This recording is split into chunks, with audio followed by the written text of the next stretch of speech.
সরকারি চাকরিতে কোটা সংস্কারের দাবিতে আন্দোলন, কারফিউ আর সাধারণ ছুটির কারণে গত এক সপ্তাহ যাবৎ অচল ছিল পুরোপুরি রাজধানী। বাদ যায়নি শপিং মল ও দোকানপাট।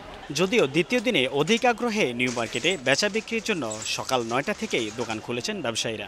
অনেকে বলছেন গতদিন দোকান খুলে বনিবনাও হয়নি তাদের। গতকালকে আমরা প্রথম দোকান খুলছি, আপনার হলো বলতে গেলে কাস্টমার নাই। সারাদিনে ২৫০০ টাকার মতন দোকানদার হয়েছে। আমার দোকান খরচ ১২,০০০ টাকা।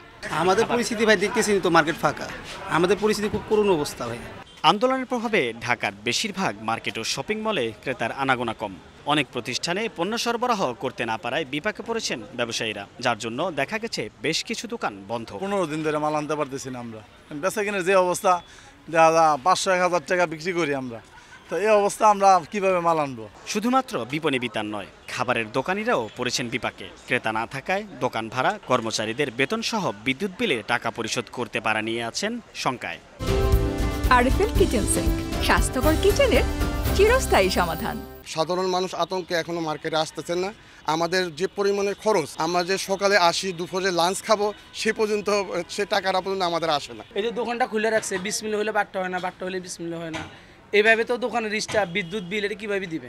আসলে আমরা নামে মাত্র খুলেছি, কোনো কাস্টমার মার্কেটে নেই।